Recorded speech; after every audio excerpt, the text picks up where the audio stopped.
Ayan mga boss, hindi na kaya nung sakyan, hanggang doon na lang yung sakyan mga boss papunta sa Jackstone. Ay hindi, Blackstone. Hindi na kaya kasi grabe na yung mga ano.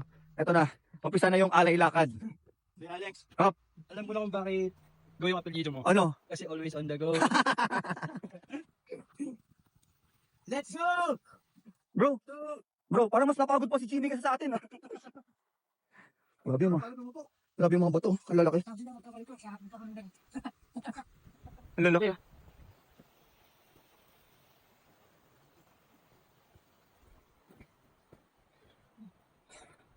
Ito mga kasama ko kasi, mga boss, hindi sila sanay sa mga ganito. Kaya kailangan ipa-experience natin sa kanila. Ay, di ba naranasan mo mula, di ba kay Jimmy? Di ba salit sa akin?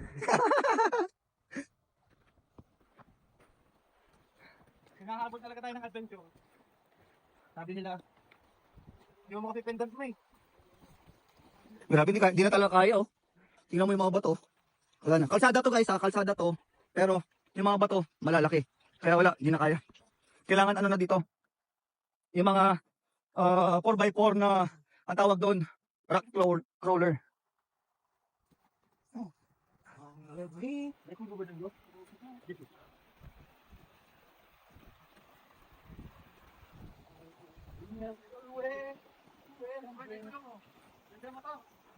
Grabe yung daan no. Ay! Kaya dito ng AK550. Buti, mas maganda yung DTX. May damo to, may marka ng gulong. May scooter. Dirt bike. Dito eh. Hindi bro, pagbilin natin yung ginagawa. Ito, pag-uto ka to. Hindi, alam ko dito, kaya ng click to. Kaya na. Isang click mo lang. Oo, May backlight pa yun ah. kaya niya mabasagan ng crankcase. Matalo natin. Tapos, back ride, si Sak, siyempre. Ang driver ikaw.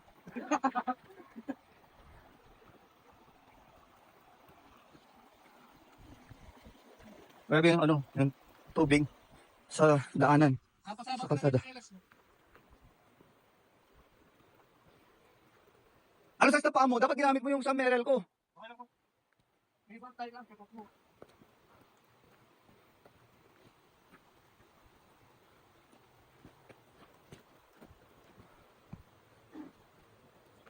Alright, tapos na, balik na tayo. Ay, ito na. Pinasa.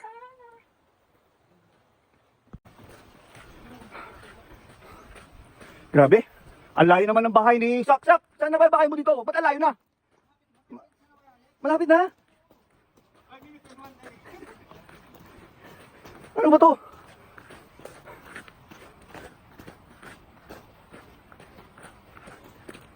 Nasa Abra pa ba tayo?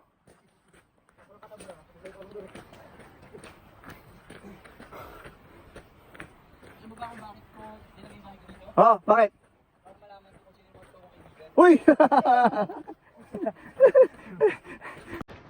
So, ayun. Sabi ko kanina, 1 hour na lang. Di ba? Sabi ko kanina, 1 hour na lang. May 1 hour pa. Ano ba po? Extend pa 1 hour. Oh, 1 hour na lang. Ang layo ng bahay mo, pre. Ang layo ng bahay mo. Ba't ka dito? Ba't ka dito tumira? Paano na yung parcel mo? Huy! Ito pa yata kay Alex eh.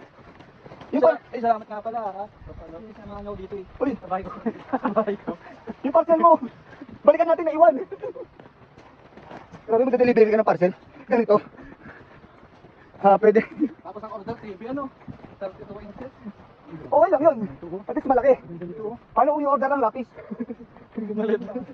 Yung worth 100 lang. Grabe. Ito kasi itong mga to, nangdamay pa. Sarap-sarap ng higa sa bahay ko eh. Nakahiga ako dun, nangdamay pa. Uy, saan ba tayo pupunta? Pwede, pasan-race lang tayo ha. Hindi namin sinabi. Uy, sabi nyo dyan lang ang ano, dyan lang ang EDSA. Asan na EDSA, uy? Nakasag ka pa nga dun? Ito oh. Parang sa kaya tayo dito. Andito na po yung parcel nyo. Yeah. Ayun. Ayun mga boss. Andito na kami. Dito na kami sa Blackstone. Blackstone Hill. Sa wakas mga boss. Ganda. Para Para tayo nasa ano New Zealand. Did you know that we are New Zealand? New Zealand. This is New Zealand. Yeah. In Finally, I'm here. We're here now. wow. Yes. This is New Zealand of Tineg. Kasi guys, nakikita yung mga bato. Gusto ko lang sabihin sa mga dwarf dyan. Na kami yung mga unang taong pinadala sa Mars. Ano, ito, biglaan lang. Wala nagkaya. Uy, mga kabayo. Oh. May kabayo pala sa Mars. May kabayo, may utoy, may baka. Tawag yan. May narkod dyan. Ganda dito, parang hindi ka na nasa Pilipinas.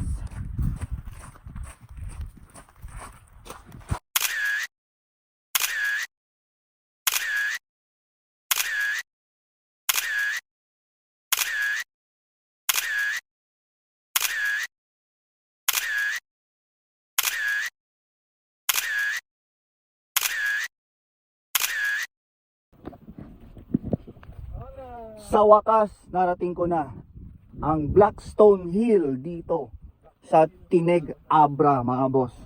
Tagal ko nang gustong puntahan to. Kahit na tiga Abra ako, malapit lang to, kumbaga. Wala. Ngayon lang napuntahan kasi ang hirap pala. Lalo na ngayon, pinuntahan ko, tag-ulan pa. Pinili ko pumunta dito habang tag-ulan. Grabe, ang hirap ng daan. Iniwan namin yung pick up doon. Alayo, iniwan namin yung pick up doon kasi wala nang hindi na kaya.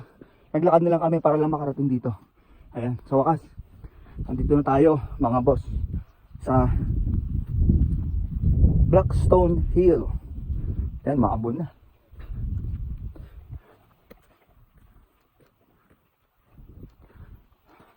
Yun o.